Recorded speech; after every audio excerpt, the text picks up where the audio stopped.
Good morning, my lovely people on the YouTube. I'm the Budget Guitarist. I want to thank my latest subscribers. I always appreciate subscribers and random comments and people watching videos that I did almost 2 years ago now. Thank you very much. What we're going to get into this morning is a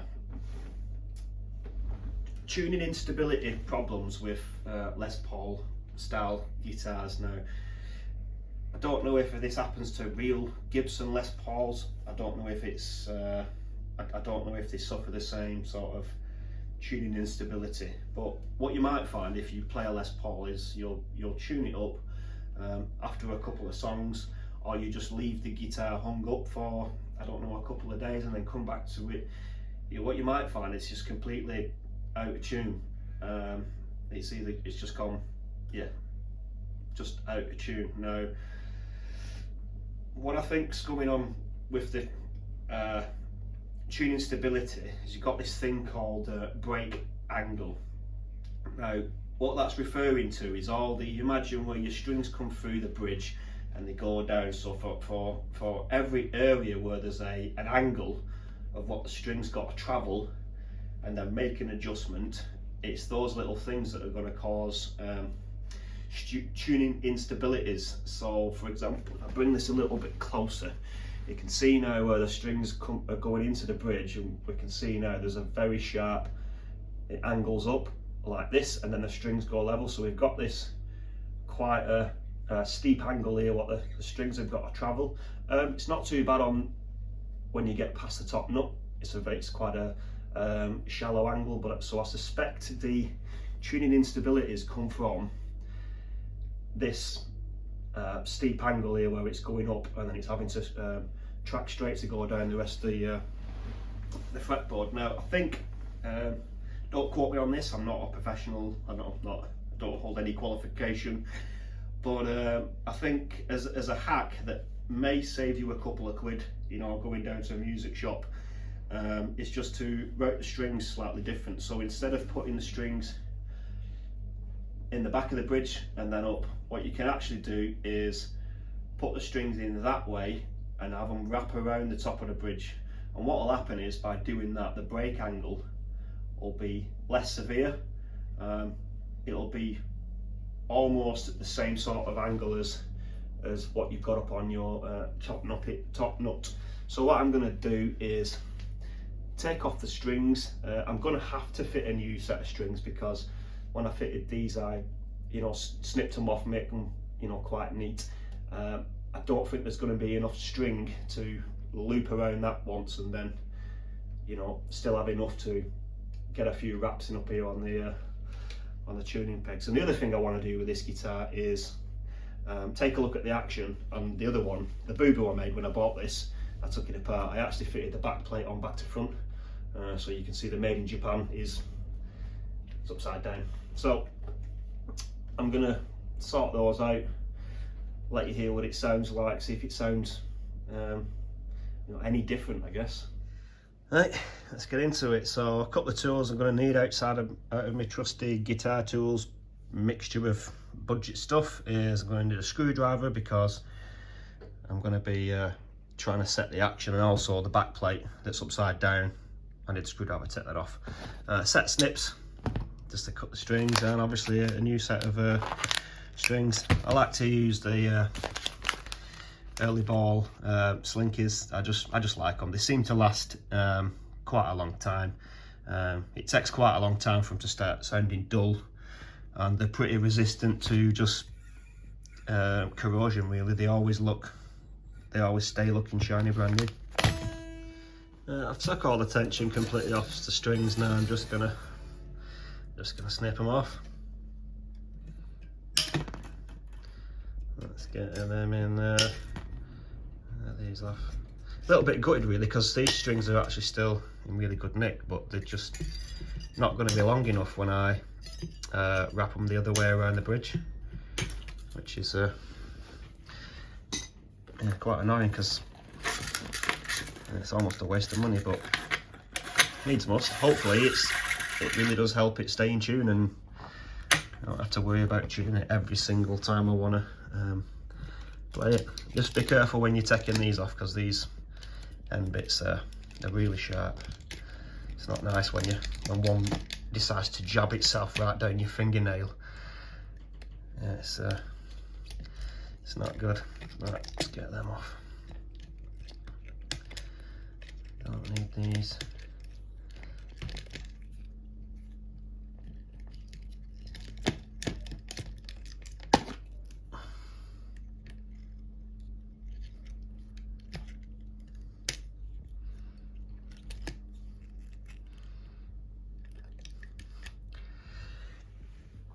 Right, so I'm gonna first thing I'm gonna do is, oh, not with a bit of the bridge falling off. Yeah, we're good. Is just take this plate off, turn it around so it's the right way around. Screwdriver jobby. There we go. Now it's the right way around. So this is the, I don't know if you caught the video, so this is the fresher Gibson Les Paul, not a Gibson, sorry, a fresher Les Paul, and it's from the lawsuit era. So the lawsuit era is pretty much, there was Japanese guitar builders completely copying the design of the headstock, and Gibson were not happy. Only a limited run of the lawsuit era, because it, as you can imagine, stuff got really, you know, crazy. So if you can grab yourself a lawsuit era Les Paul model guitar, then chances are it's going to have been made in Japan between I don't know, maybe late 70s, mid 80s. Very, very good instruments, really good, and oddly enough sound like Gibson Les Pauls and look like it. I mean, forgetting about these two little, so that's where the original fresher logo used to be, but if you should just dress the head a little bit, get rid of that, and just stick a Gibson sticker on it and get yourself a Gibson truss nut cover, not a lot of people could tell the difference unless you knew exactly what it was you was looking for. But anyway, I don't care, I just like the sound it makes, and I like how comfortable it is. Right, now this is what I mean by wrapping it round. So instead of normally the string would go in through the back of the bridge there now, so what I'm going to do is push it through the front. Just line the hole up there. Yeah, so push it through the front all the way through.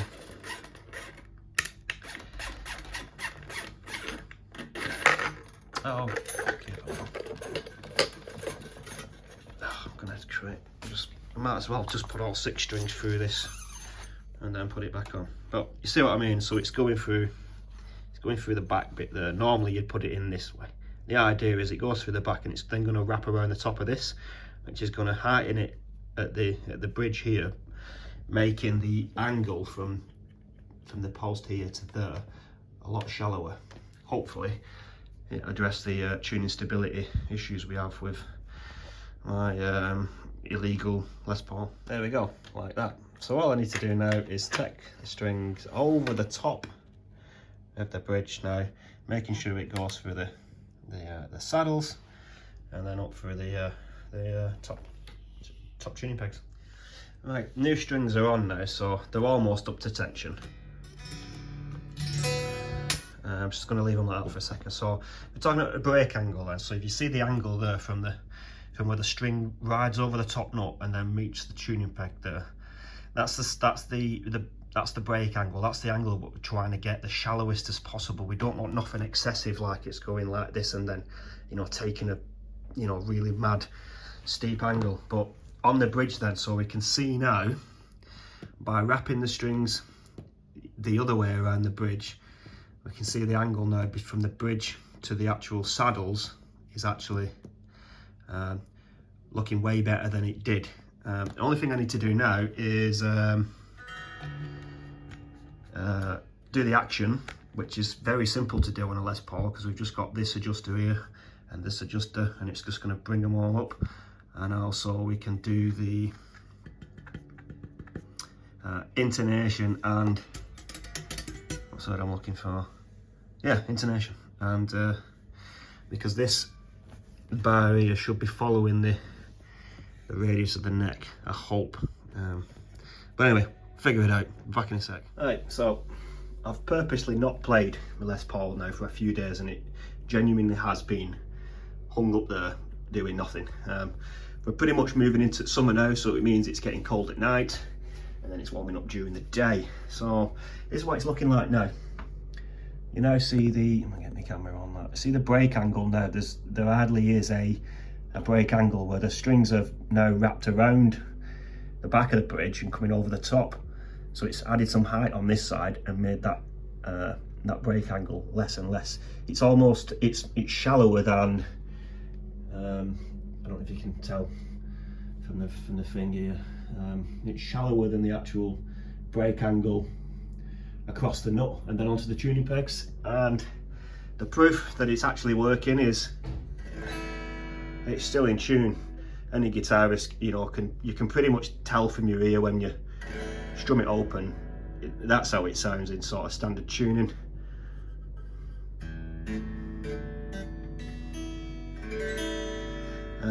Never used to do that. It would not stay in tune whatsoever when it was the other way around. So I guess that's a little win for the budget guitarist. And yeah, if you're having similar problems with a Les Paul style guitar, try the strings that way around, because chances are that's the issue with the brake angles. Thank you very much for watching, guys. Catch you next time.